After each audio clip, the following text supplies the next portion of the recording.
Mrs. Dounce. From Jan Struther's Mrs. Miniver. The first weekend after the school holidays were over, the Minivers kept away from Starling so as to let Mrs. Dounce give the house a thorough turning out. By the time they went down again it was well into May. A noticeable change had come over the countryside. It had lost the coltish uncertain grace of spring and taken on a more poised, though still virginal, loveliness. As soon as Mrs. Dounce appeared at the door, Mrs. Miniver knew, with the morbid sensitiveness to emotional atmosphere which is common to lovers and housewives, that something was amiss. She was not sure which of the two possible types of bad weather the omens portended, the subjective, or dudgeonly, or the objective, or catastrophic. On the whole, knowing that it couldn't be anything to do with the children, she hoped that it would turn out to be the latter. Burst water mains were so much easier to deal with than injured feelings. But mightn't it, after all, be something to do with the children? There might have been a telephone message while they were on their way down. "Is everything all right?" she asked in a casual voice, pulling off her gloves. "Well, no, madam, I'm afraid I couldn't hardly say that." Mrs. Dounce paused ominously. "Oh, come on, you old fool, don't keep me in tenterhooks like this. Which of them is it? Toby? Judy? Finn?" "I'm sorry to hear that. What happened?" "Well, madam, there's nothing that you could call happened.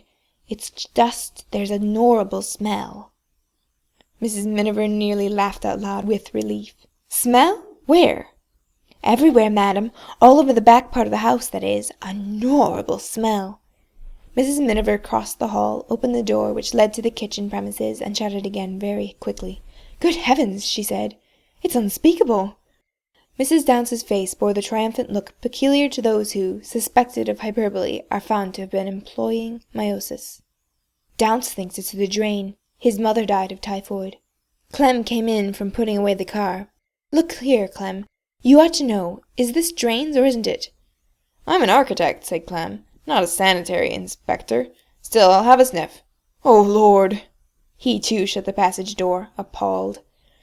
"Me and Dounce have been sitting in the library, sir, and cooking on a spirit lamp. We thought you wouldn't mind." "Of course not," said Clem. "But why on earth didn't you get a plumber?" "We thought at first it might go off," Mrs. Dounce explained, "but when it got too bad we did ring up Mr. Bateman.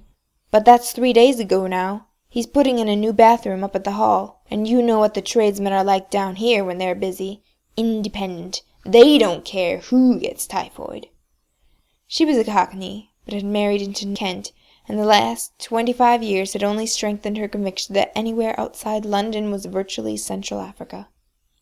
"Nobody's going to get typhoid," said Clem impatiently, striding over to the telephone.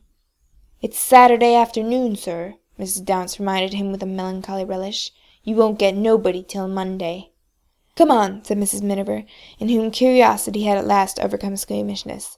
"Let's try and find out what it is. It may not be drains at all. It may be a dead rat under the floor." "Or like a dead sheep," said Clem, as holding their noses they proceeded down the kitchen passage. "Or like a dead Babbitt," said Mrs. Miniver.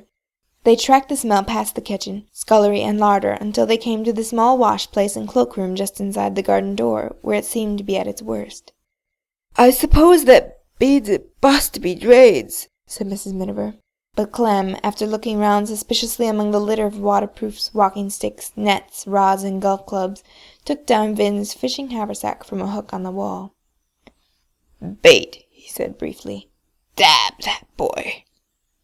They carried the haversack out into the garden and emptied it. Among the floats, leads, and other paraphernalia there were 2 tins.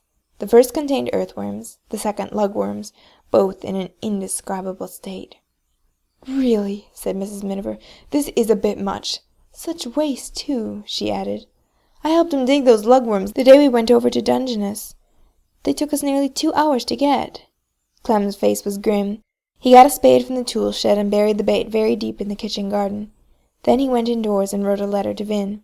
From the time it took, and the look of his shoulder blades, Mrs. Miniver was afraid for once in a way he was being over-stern. But when he leaned back in his chair to reread the letter, she saw that it was profusely illustrated down the margin with his own particular brand of pinman picture, so she knew it was all right. And Mrs. Dounce, as she brought in the tea, remarked amiably and with an air of discovery that boys would be boys. Mrs. Miniver breathed more freely. The trough of low pressure was already over.